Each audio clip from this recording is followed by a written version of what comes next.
Y entonces,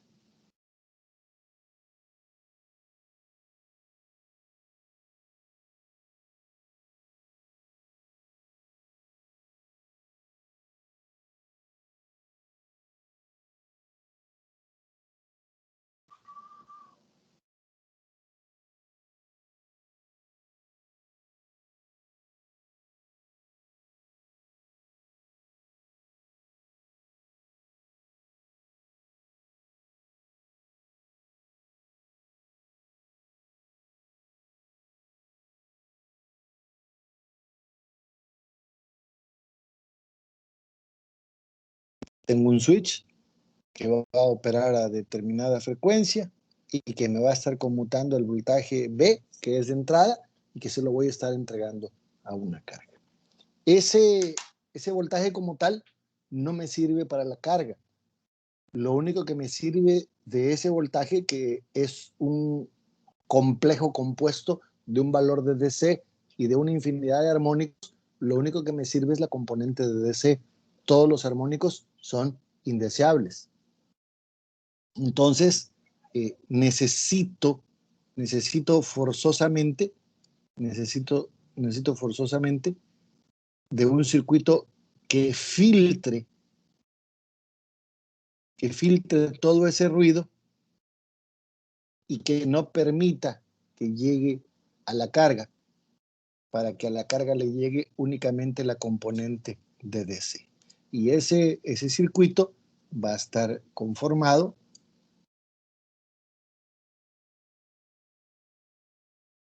por una bobina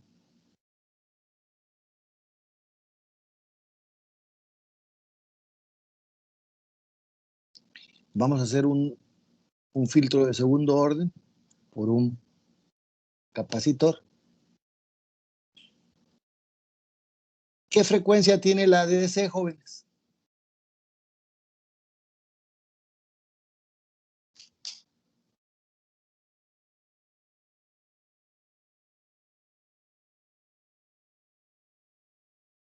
¿0 Hz? 0 Hz, es correcto. Y entonces, aquí afuera, voy a tener mi carga. Aquí está mi carga.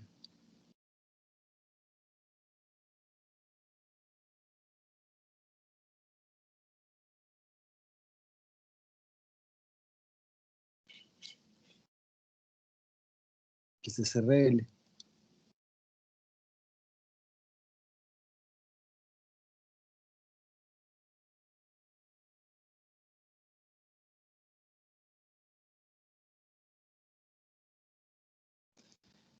Y necesito un switch especial que vamos a tener aquí.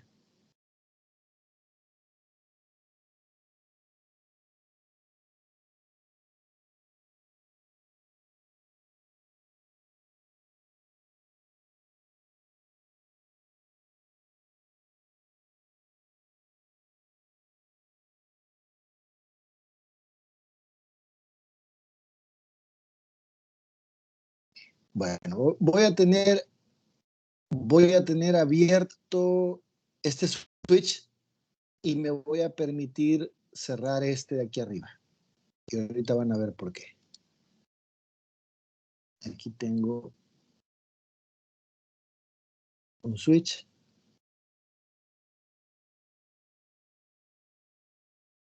Este es el switch 1 y este es mi switch 2. ¿Ok? Y tengo un sistema mágico que cuando este se cierra, obliga a este a que se abra. Pero si este se abre, obliga al 2 a que se cierra. O sea, el encanto se cumple siempre y cuando uno esté abierto y el otro esté cerrado. A la vez, nunca pueden estar abiertos los dos o cerrados los dos. ¿Estamos de acuerdo? Entonces,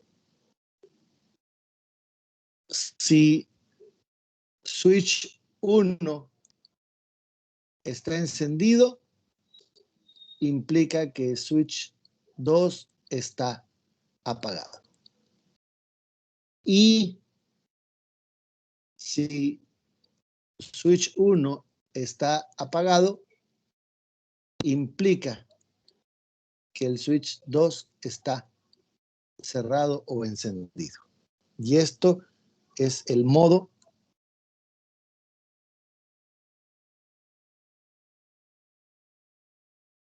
de operación. Si estuviéramos llevando clases de análisis de circuitos 1, pues sería un circuito RLC en DC. Entonces pertenecería a análisis de circuitos 1 y sería un reto el que nos pondrían a ver, encuentren el comportamiento del circuito para el tiempo cero y pasado tantos segundos, qué pasaría y cómo se estaría comportando sucesivamente. Vamos a interpretar y vamos a entender lo siguiente. Aquí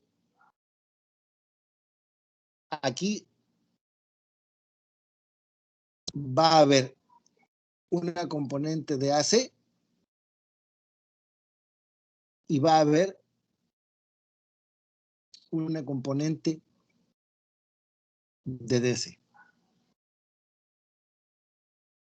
La bobina, por definición, ante la DC se comporta como un cortocircuito, pero ante la AC se comporta de manera tal que se opone al paso de la corriente. O sea, la bobina se opone a las variaciones de corriente. Y si la corriente quiere estar variando, la bobina le dice, momento, yo me opongo y no pasas, no acepto los cambios. Se opone y se opone drásticamente.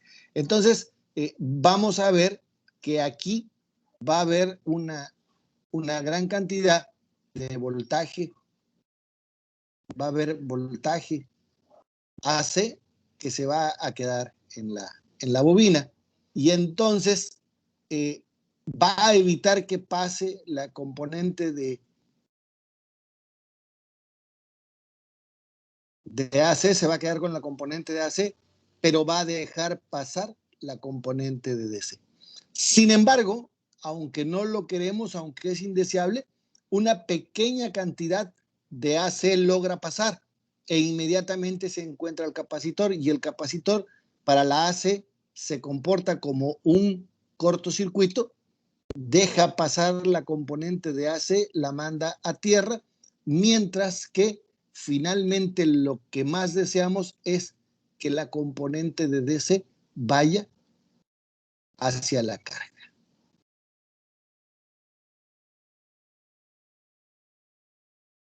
Preguntas.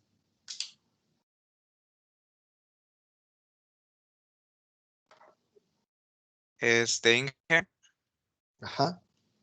en este caso, el inductor tiene que ser estrictamente un inductor real porque, bueno, al menos recuerdo que vimos en la materia donde vemos amplificadores operacionales que se podía simular el comportamiento en frecuencia de un inductor, pero no sé si en este caso sea necesario un inductor real.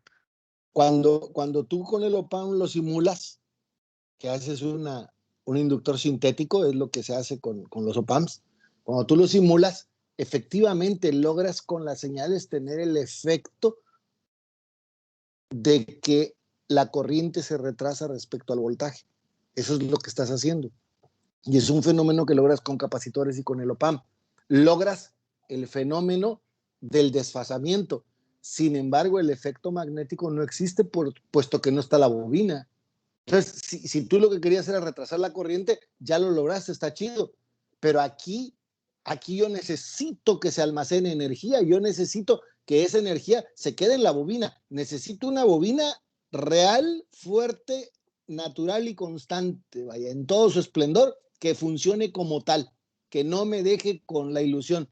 Quiero la bobina. es necesaria su presencia, es necesario que almacene energía. La bobina va a ser responsable de suministrar la corriente a la carga, mientras que el capacitor va a ser responsable de mantener estable el voltaje en la carga. Se van a turnar.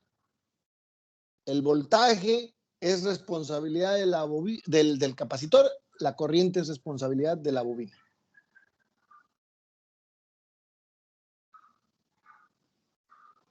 Si nos vamos un poco a recordar los efectos de la inductancia y de la capacitancia, podría yo decirles lo siguiente. Yo puedo tener un circuito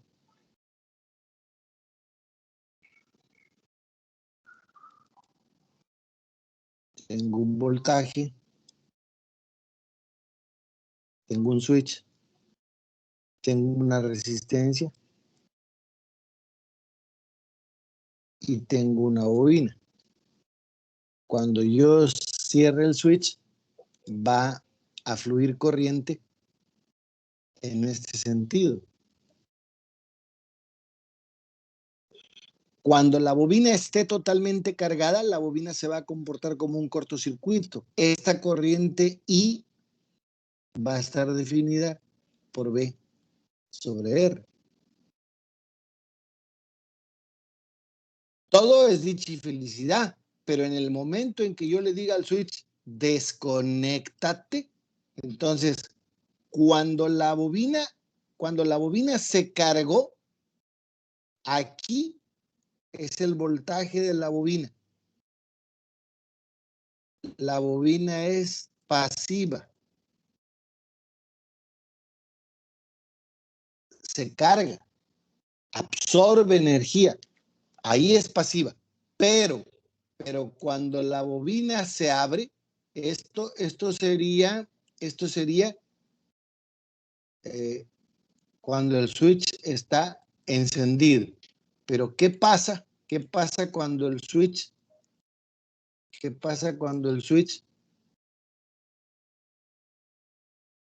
está abierto?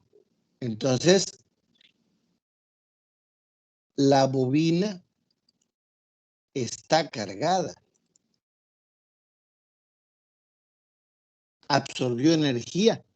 Entonces, deja de ser pasiva, está cargada. Entonces se vuelve activa.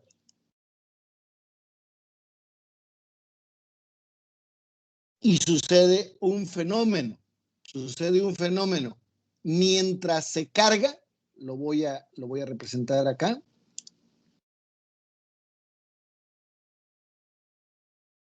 Voy a poner los dos fenómenos.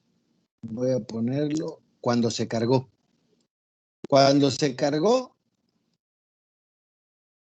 la corriente fluyó y su voltaje era este. Esa es la carga.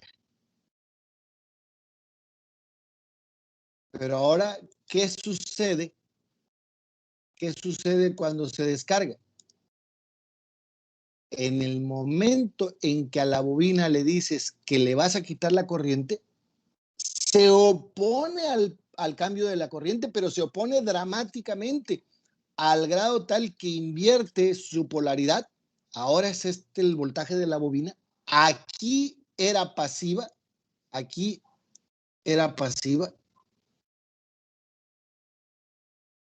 pero como ya almacenó energía, ahora se vuelve activa. Invierte su voltaje y te trata a toda costa de mantener la corriente. La corriente te la mantiene, se opone al paso de la corriente y con tal de mantenerla, invierte su polaridad. Como es activa, ahora por el borne positivo sale la corriente. Cuando es pasiva, por el borne positivo entra la corriente. Entonces la bobina se opone. Dos ejemplos rápidos. Un relevador de 5 volts. Si ahorita estuviéramos en el laboratorio, les diría yo, pon a que el relevador prenda y apague 10, 15 veces por segundo. Ponle un transistor, vamos a ponerle una ráfaga de pulsos que lo esté prendiendo y apagando 10, 15 veces por segundo y quiero que midas el voltaje en la bobina del relevador, quiero que lo midas en el momento de la descarga, en el momento en que se enoja, en el momento en que tiene energía y dice, no me apaguen el switch. Resulta que le das 5 volts y en el momento en que lo apagas se invierte y hemos medido picos de 100, 120, 140 y 160 volts. Y por eso es necesario que lleven el diodo de rueda libre, como el que lleva el motor, para que toda esa energía se quede ahí en el momento de la descarga. Si no, te daña a todo el circuito. Es más, se lleva el propio transistor que la está prendiendo, se lleva todo lo que pueda. Segundo ejemplo, los automóviles en los que nos subimos, el taxi, el carro de papá, de mamá, de un tío, de un familiar, el mío, en el camión, cualquier vehículo automotriz tiene un sistema que para que se dé la explosión y se dé el sistema de combustión funcione adecuadamente, requiere de que en cada parte de la cámara de combustión donde están los pistones, el pistón sube hasta la parte de arriba, queda un pequeñito espacio, está hasta arriba el pistón en esa cámara. Ahí las válvulas se abren y dejan entrar gasolina. Una válvula deja entrar gasolina, otra válvula deja entrar aire. Ya tengo gasolina, ya tengo aire, lo único que falta es la chispa. Y ahí en esa cámara de combustión saca su carita, así nada más se asoma una bujía y ahí tiene los electrodos separados. La bobina se carga a través de un sistema de distribución, hay un distribuidor y hay un pequeño componente que va girando 360 grados constantemente. Él se encarga de conectar y desconectar la bobina, la conecta, se carga a través de la batería o del generador y en el momento en el que se abre el circuito, queda en paralelo la bobina con la bujía, esa bujía manda una chispa que realmente es un flamazo, porque la bobina en el momento de descargarse alcanza fácilmente entre 12,000 y 20,000 volts fácilmente.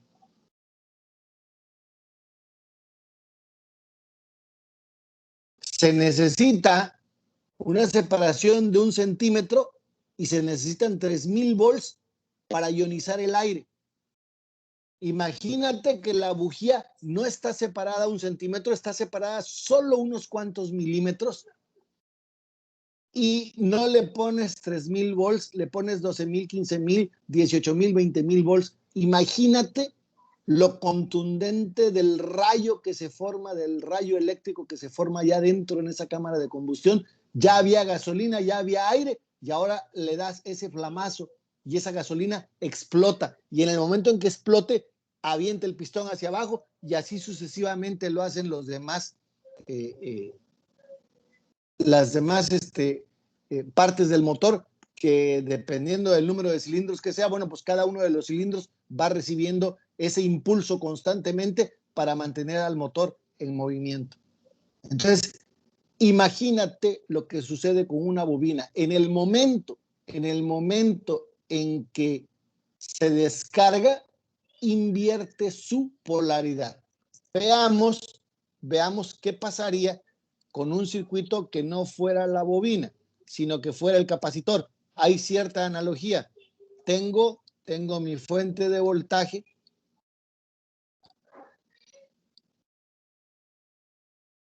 tengo mi switch, tengo mi resistencia,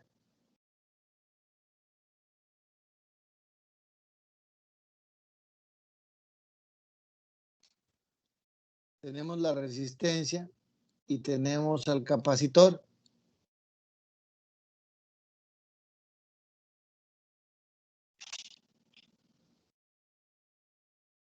Cierro el switch y en ese momento fluye corriente. Y esa corriente va a provocar que mi capacitor se cargue. Y entonces, de nuevo, hacemos el análisis. ¿Qué sucede?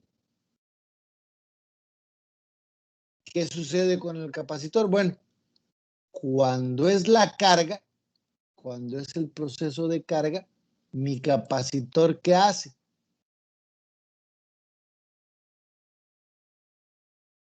Bueno, pues como es pasivo, lo primero que va a hacer es que la corriente lleva este sentido, entonces es positivo el borne por donde entra, negativo el borne por donde sale, y este será el voltaje del capacitor, y esta será la corriente.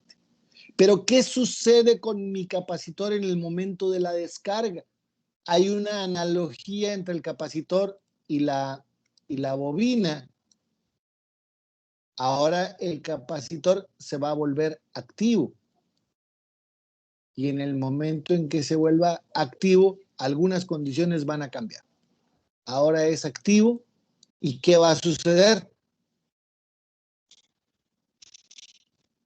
Mantiene su voltaje, no se altera, mantiene el voltaje, este sigue siendo el voltaje del capacitor, pero ahora su corriente se invierte. Ahora es activo y ahora la corriente sale por el borne positivo. ¿Por qué? Porque está cargado. Entonces, la bobina invierte su polaridad, el capacitor invierte su corriente. ¿Por qué? Porque pasan de ser pasivos a activos. Son activos, pero le pasa como a Pinocho, le pasa como a Blancanieves, le pasa como a todos los son y son felices, pero nada más por un breve tiempo, porque inmediatamente se descargan y vuelven a ser pasivos. Preguntas.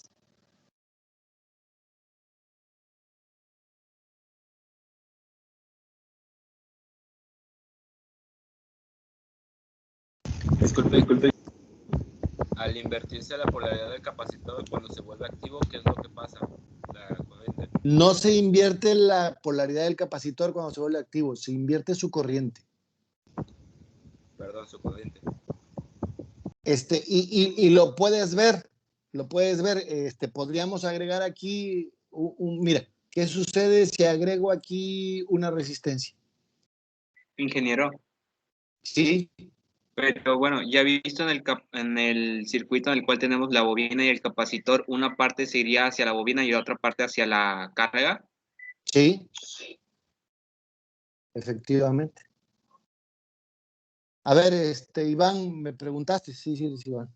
¿Qué va a suceder, Iván? Aquí el capacitor se cargó. Cuando tú abras el switch, el capacitor tiene energía y ahora ¿qué va a hacer? Se la va a dar a la carga. Vamos a ponerle a esta, le vamos a poner R1 y a esta le vamos a poner R2. Entonces yo te diría que el capacitor se carga a través de R1 y se descarga a través de R2. Y cuando se descarga, su polaridad no se invierte. Y cuando se carga, no se invierte, tiene la misma. Lo que se invierte es la corriente en el capacitor. Mientras que la bobina sí invierte su polaridad, pero me mantiene la corriente en el mismo sentido. Iván. Ok, ingeniero, ya me quedó más claro. Gracias. Sí. Tomo esto que acabo de comentar con Iván y regreso al circuito original.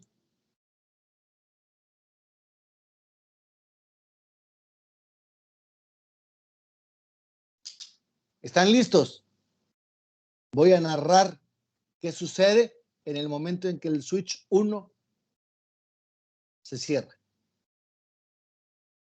En el momento en que el switch 1 se cierra, un instante antes, vamos a pensar que todo está descargado, todo está descargado, no hay energía en la bobina, no hay energía en el capacitor, no hay energía en ningún lado. Apenas se va a conectar por primera vez el circuito. Y vamos a cerrar el switch 1.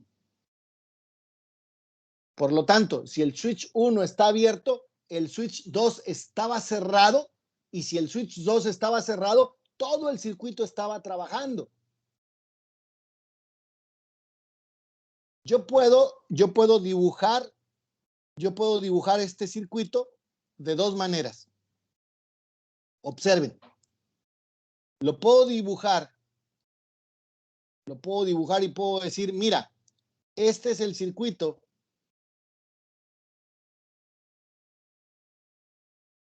Este es el circuito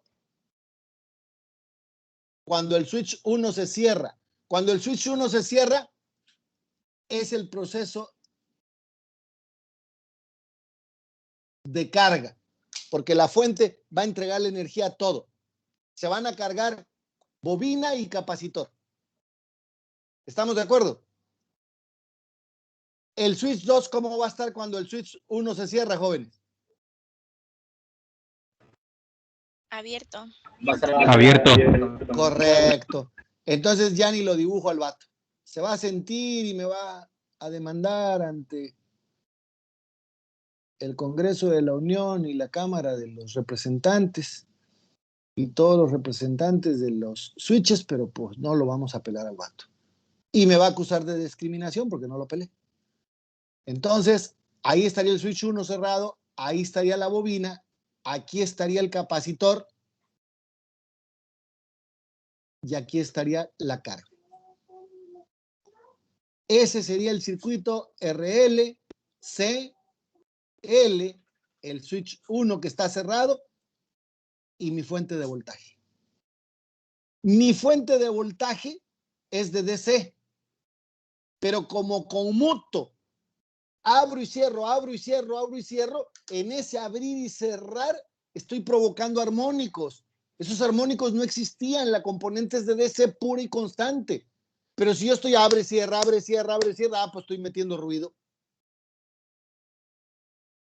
Entonces, forzosamente, como voy a abrir y cerrar, abrir y cerrar, abrir y cerrar, bueno, en una primera instancia va a pasar corriente, va a intentar pasar. En el momento en que yo cierro, lo primero que intenta la corriente es pasar.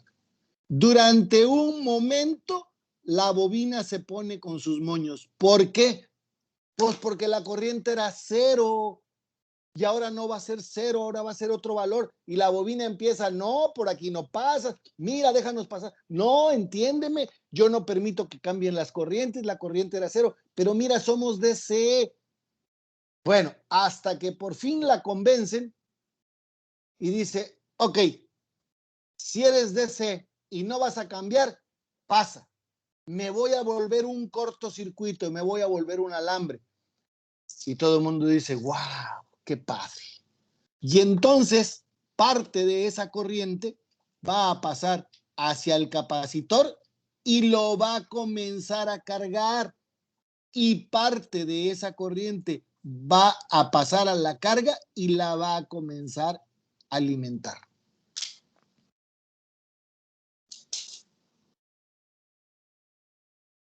¿Estamos de acuerdo?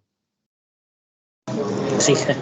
Se va a cargar la bobina y se va a cargar el capacitor. Primero la bobina se opone al paso de la corriente, un momento después la va a dejar pasar, el capacitor se va a comportar como un corto cuando comience a pasar la corriente, pero cuando se cargue se va a abrir, se va a comportar como un circuito abierto. Una vez que el capacitor esté cargado, ya no va a permitir el paso de la corriente de DC porque él se opone a la variación de tensión y como la tensión ya no varía, en ese momento la corriente se detiene.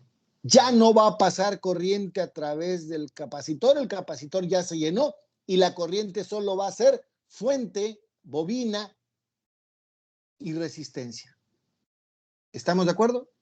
¿Hay preguntas? ¿Hay comentarios?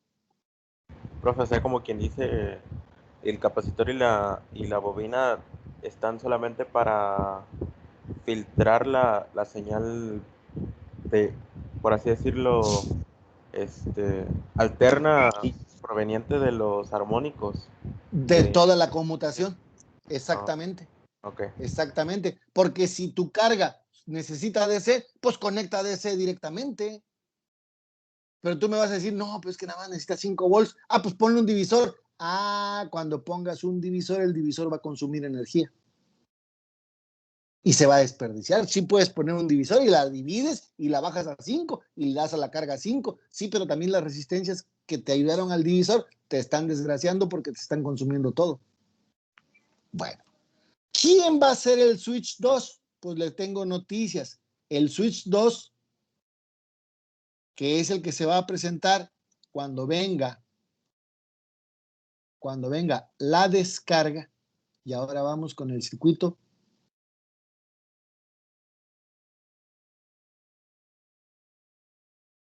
descarga, ¿ok? ¿Qué sucede con el circuito de descarga? El switch 1 se abre, ¿están de acuerdo? El voltaje ya no lo va a ver el circuito, porque como el switch 1 se abre, la fuente B1 o la fuente B dejó de existir. Dejó de existir el switch y dejó de existir la fuente. ¿Sí o no? ¿Quién es el que se va a cerrar? El switch 2. Entonces, ¿qué les cuento? El switch 2, miren quién es.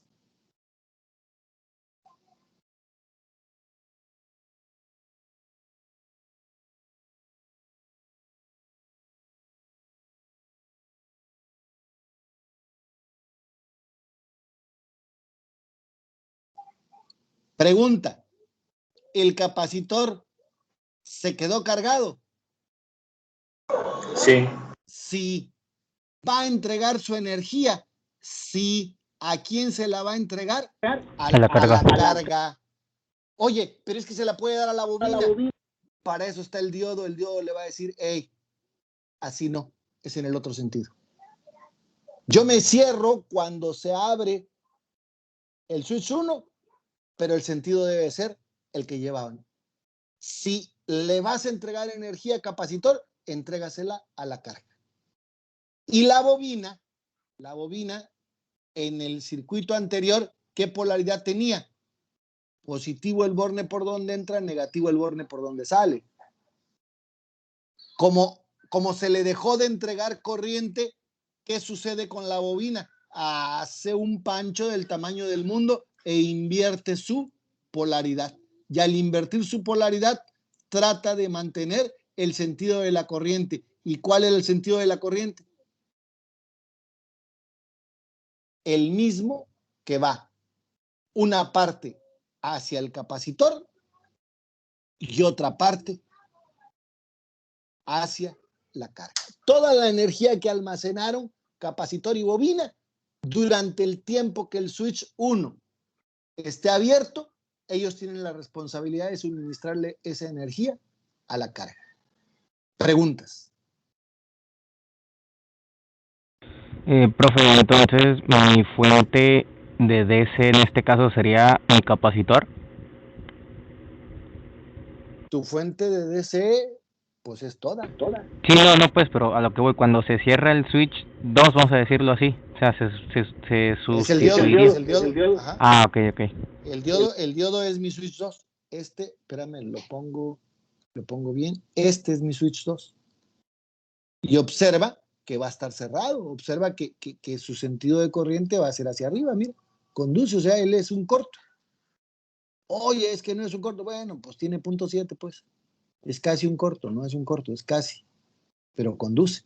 Aquí va a tener un pequeño voltaje de 0.7 volts y logra que el circuito se cierre y conduce. Oye, y si repentinamente el switch de arriba, el 1 se cierra, ¿qué le pasa al switch 2? Pues inmediatamente se abre. ¿Por qué? Pues porque lo polarizo inverso. Y en ese momento él se abre automáticamente, nada más porque el switch 1 se cierre, el 2 se abre al instante. Entonces, ¿qué tipo de diodo es? Ah, pues no es cualquier diodo. Va a estar prendiendo y apagando miles de veces por segundo. Es un diodo Schottky. Es un diodo de acción rápida.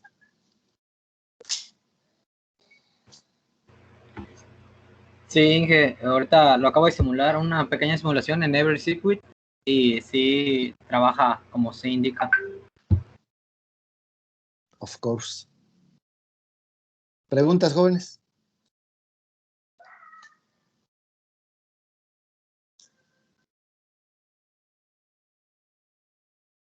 hemos visto ahorita una forma de entender cuál es el circuito básico elemental de una fuente de conmutación.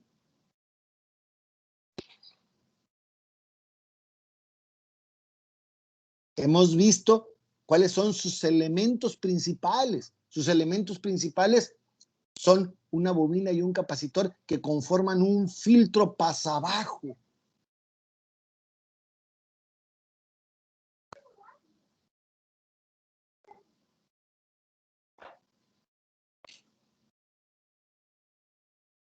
Solo dejan pasar las frecuencias bajas, no dejan pasar las frecuencias altas. Las frecuencias altas las mandan a tierra.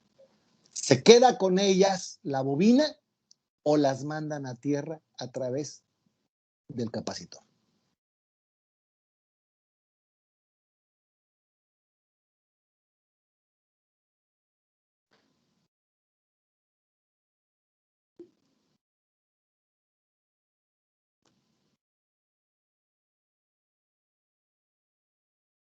Alan, ¿qué opinas, Alan, de la clase de hoy?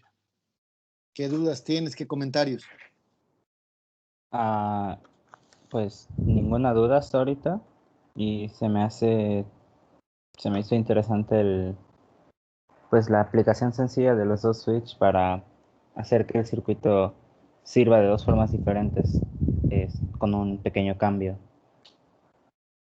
El diodo lo hace de manera natural, ¿verdad? Se polariza inverso o se polariza directo según esté conectado o desconectado el switch principal. Y el switch principal que estamos abriendo, el 1, pues no va a ser otra cosa más que un transistor. ¿Me pueden decir si va a ser NP o PNP? ¿NPN o PNPN? ¿O me pueden decir si va a ser canal N o canal P? ¿Me lo podrían decir? ¿Dónde está el switch y dónde está la carga y dónde está la tierra?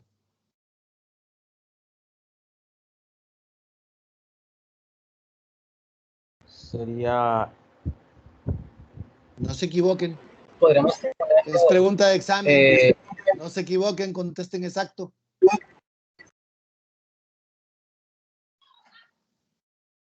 ¿Puede repetir la pregunta, ingeniero? Sí, la puedo repetir con todo gusto. Voy a regresarme al circuito y voy a invocar al circuito que acabamos de ver recientemente en la unidad anterior. Tengo una fuente, tengo un motor y tengo un transistor en la parte de abajo. Este transistor, ¿qué debe ser? PNP, NPN, canal P, canal N, ¿qué debe ser? Sería NPN. NPN. NPN o canal N. ¿Estamos de acuerdo? Sí, Y sí. vamos a ver el circuito de la fuente conmutada, el que acabamos de hacer, veámoslo con detenimiento.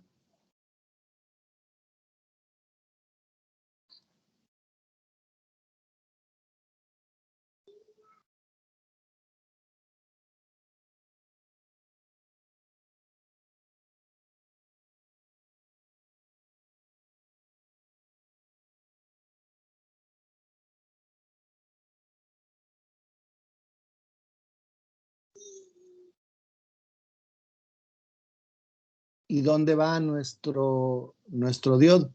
¿Entre qué punto y qué punto va? Sería el de la resistencia y el capacitor. a tierra, ¿no? Así es. Ahí está el diodo, ahí está la fuente. El circuito que estoy haciendo es el mismo. Díganme qué transistor es. PNP. PNP, confirmo. Claro PNP. que sí es PNP o simplemente Canal P. canal P. Entonces tienen palomita, cada vez están más abusados. Entonces, ahí está. El switch 1 va a ser un transistor, MOSFET seguramente, o un Darlington, algo que soporte, porque si mi fuente va a ser de 1, 2, 3, 4, 5, 10 amperes, ajá, pero para que la bobina te dé 10 amperes, pues tuvo que recibir 10 amperes, si no, no te los va a dar. ¿De dónde los va a sacar? Si simplemente se cargó. Entonces el transistor deberá de tener toda la potencia para poder manejar los voltajes y las corrientes, soportar el voltaje de la fuente cuando está apagado y ser capaz de manejar la corriente que va a requerir tu carga para podérsela dar tanto más, ¿verdad? Porque tengo que cargar al capacitor y tengo que cargar a la bobina. Durante el tiempo que esté cerrado, es el tiempo en que se van a cargar mis componentes. Y durante el tiempo que esté abierto, yo debí de haber calculado los valores para que ese lapso de tiempo que esté apagado, ellos sean capaces de suministrarle a la bobina y el capacitor sean capaces de suministrarle a la carga, voltaje y corriente. El primero es la bobina, es responsable de entregar la corriente. Y como pasa hasta en las tribus y en las aldeas, ¿verdad? Las mujeres son las que trabajan, el hombre descansa. Entonces, la primera que entra a trabajar es la bobina. También la bobina fue la más terca, ¿va? No dejaba pasar la corriente, hizo su pancho, o sea, todo se cumple, como en las aldeas. Entonces, la bobina es la primera que le va a estar suministrando toda la corriente que requiera a la carga. La carga solo le va a pedir la corriente que necesite, pero va a empezar a descargar a la bobina. Si la bobina se llega a descargar, en ese momento el capacitor dice, a ver, momento, aquí estoy yo, y le dice a la carga inmediatamente, a ver, ¿qué necesitas? Yo te ayudo. Y la va a comenzar a cargar. Pero también el capacitor tiene carga finita y se va a acabar. Y nosotros esperamos que mucho antes de que eso suceda, nosotros desearíamos que la bobina solamente se encargara de mantener la corriente, que es la que está trabajando, es la que va a llevar la potencia. Acuérdense que corriente es lo que calienta, es lo que produce trabajo, mientras que el capacitor se va a estar rascando el ombligo, va a estar descansando, solamente entra si no alcanzó la bobina. De ahí en fuera, su responsabilidad es mantener el voltaje constante. ¿A cuánto lo cargué? Al voltaje que requiere mi carga, a 3 volts, a 5 volts, al voltaje que requiere, y ahí lo va a mantener mientras que la corriente la suministra la bobina. Porque es cierto que el capacitor va a suministrar corriente, pero en el momento en que la comience a suministrar, el voltaje va a comenzar a descender. ¿Por qué? Porque está perdiendo energía. Juan Diego, ¿qué opinas? Respecto a esta última explicación, me quedaron algunas dudas. Sí. Pero supongo que una simulación nos ayudaría bastante a ver qué es lo que sucede ya en tiempo real. Pero correcto. En general, sí entiendo el comportamiento de, o sea, cuál es el papel que juega cada elemento. Y me parece que por ahí me quedó la duda acerca del transistor, porque mencionaba usted que, por ejemplo, si quisiéramos hacer una fuente de, no sé, 10 amperes de corriente máxima, ¿no? En este caso, nosotros tendríamos que ir a las hojas de datos de los transistores PNP y buscar, en este caso, un transistor que su corriente máxima de, ¿qué sería? Colector, ¿no? Fuera, no sé, por ejemplo, 12 amperes para tener un margen de... Sí, así es. Que sea mayor para que lo pueda soportar. Sí, pero por otro lado, también tendríamos que tener en cuenta lo que sería algún parámetro que nos diga la velocidad de respuesta, ¿no?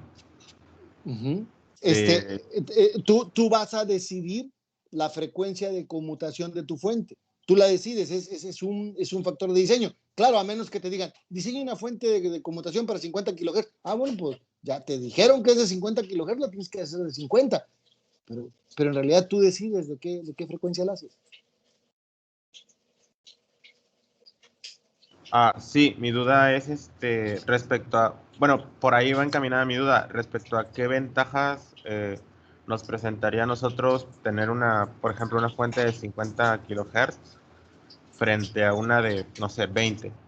Ok, mira, te voy a decir una cosa. Imagínate tú que llega un bombero con una manguera gigante que es capaz de echar un chorro como si fuera el del río, vaya, el caudal de un río. Una manguera que tuviera 1 metro de diámetro. ¿Te puedes imaginar cuántos hombres se necesitarían para cargar esa manguera? Y tú quieres que además tenga toda la presión del mundo. Pues esa es una forma de poder aventar agua. Y te dicen, oye, ¿y cuántos metros por segundo? No, pues son 1 metro cúbico por segundo. Ok, pues qué barbaridad. Y imagínate que te llevan otro dispositivo chiquitito y dicen, mire, solo avienta gotas de agua. Ah, no, pues no me sirve. Nada más que avienta 10 millones de gotas de agua por segundo. Ah, caramba. Pues 10 millones de gotas por segundo, pues va a ser un río enorme, mi querido amigo. Entonces, la frecuencia que tú decides es la velocidad con la que estás bombardeando y estás dejando que se recupere el transistor. O sea, es demasiada la corriente que mandan, sí, pero si tú mandas miles y millones de gotas de electrones uno tras otro, pues estás mandando de uno por uno, pero estás mandando muchísimos en un corto lapso de tiempo, que finalmente también te juntan todo el agua que tú quieres.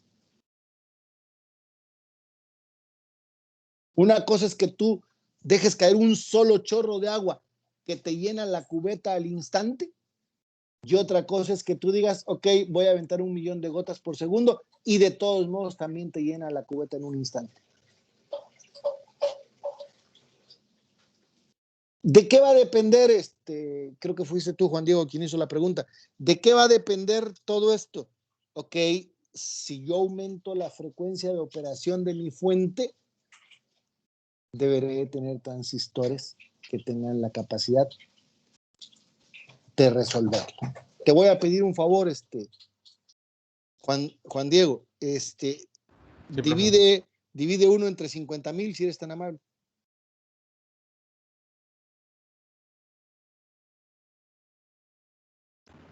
Serían 20 micros. 20 microsegundos. Fíjate lo que te voy a decir, pon atención. 20 microsegundos sería el periodo de la señal. Okay.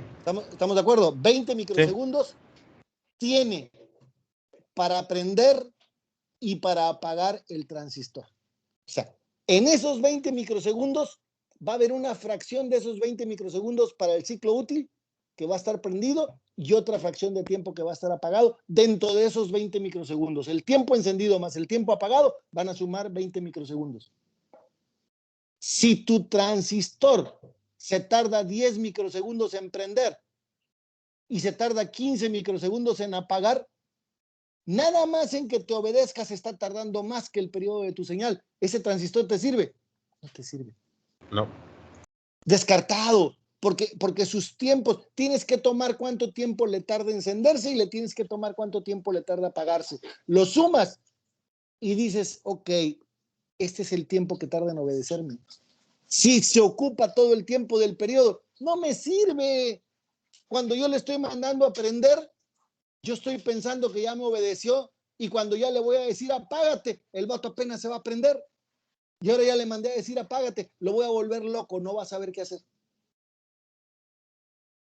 Entonces, yo tengo que ver que el tiempo de encendido sea una proporción verdaderamente pequeña e insignificante respecto a mi periodo.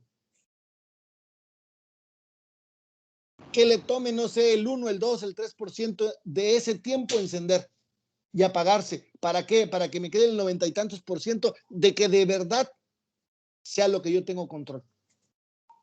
Si no tiene esa capacidad de respuesta, el elemento no me va a servir. Llámese MOSFET, llámese transistor.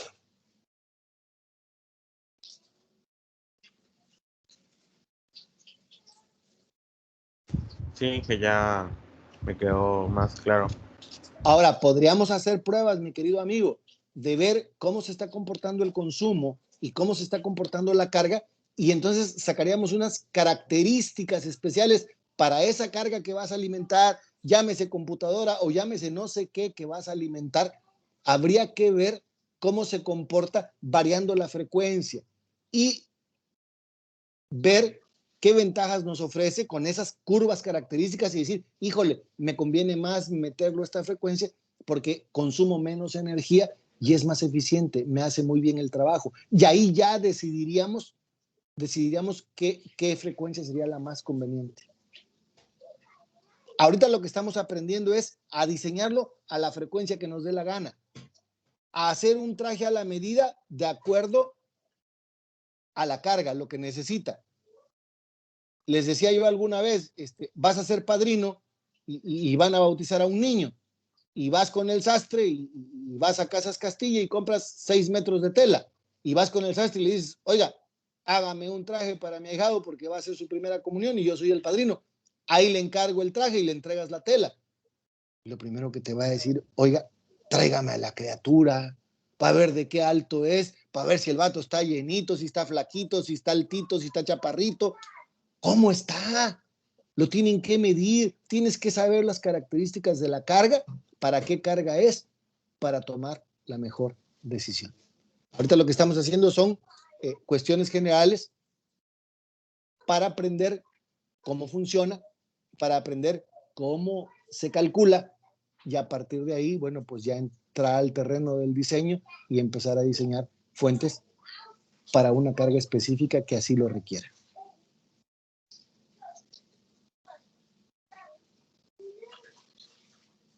¿Estamos de acuerdo, Juan? Sí, ingeniero. Ok, gracias por tus comentarios y por tu participación. Stacy.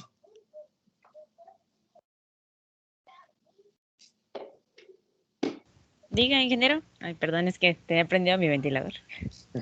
No te preocupes, gracias por tu atención. ¿Qué opinas de la clase? ¿Le entendiste? ¿Tienes preguntas? ¿Tienes dudas? Sí, pues sí, la verdad sí me quedó claro algunos conceptos. Ya nada más, pues como mencionaba, creo que era mi compañero Juan Diego, pues sí o sea, ya viendo el circuito funcionando, aunque sea simulado, creo que sí quedaría más claro todo. Ok. Bueno, te agradezco tu comentario, Stacy. Jóvenes, continuamos mañana. Algunas partes son pueden parecer difíciles. Yo les pido que pongan su mayor esfuerzo. Créanme que vale la pena entender esto. Y sobre todo viene la parte más importante, cómo se diseña. Y les voy a enseñar la técnica con palitos y bolitas. O sea, es increíble. Van a diseñar un filtro que ni ustedes se lo imaginan y cuando se den cuenta el filtro ya está y ya están los valores y funciona con una exactitud de maravilla. Se van a quedar impresionados. Y no me voy a meter con ninguna fórmula, no voy a buscar ninguna variable de estado, no voy a despejar ninguna variable compleja, nada. Se van a quedar de a 6. Simplemente con palitos y bolitas vamos a hacer un super filtro que ya terminado lo analizas y ala, sí es cierto, es de segundo orden y la frecuencia de corte está en tal lado. O sea, te vas a quedar de a 6. Y ahí está el filtro y está funcionando.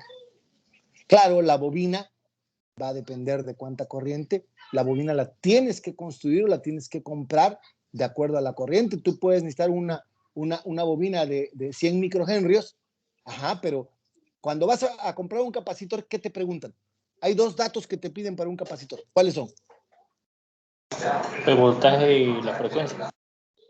El voltaje y la capacidad. Y la capacidad en faradios, ¿verdad? Ok, y cuando vas a comprar una bobina, ¿qué te preguntan? ¿Cuáles son los 2 datos que te preguntan?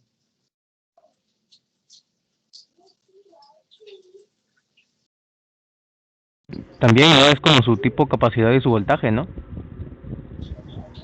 La bobina no maneja voltaje. ¿Qué maneja la bobina? La frecuencia. Ah, sí, la corriente y no me acuerdo qué otro parámetro pide. Pues los henrios, ¿de cuántos henrios es? Ah, sí, ¿verdad? Sí. El capacitor es en faradios y su voltaje. La bobina es en henrios y su corriente. Y entonces, así como yo tengo capacitores del mismo valor para 10 volts, para 25 volts, para 63 volts, para 500 volts, y son de la misma capacidad. Las bobinas también pueden ser de la misma capacidad en henrios, pero de diferente corriente. Y a mayor corriente, ¿qué va a pasar con la bobina? ¿Cuál es su transformación? ¿De qué está hecha una bobina? De alambre, de cobre. Entonces el alambre deberá de tener el calibre suficiente para soportar ese amperaje. Si tú quieres una bobina de 1 amper, pues tiene que usar un cable que soporte 1 amper. Y si la quieres de 10 amperes, pues es una bobina que deberá estar formada con un cable que tenga la capacidad de manejar esa corriente. También depende del núcleo, ¿no, Inge? Así es, así es. Bueno, pues jóvenes, el núcleo, el calibre, la longitud definen el valor de la bobina en henrios. Jóvenes, un placer trabajar con ustedes, que tengan buen provecho. Nos vemos el próximo día, que es mañana.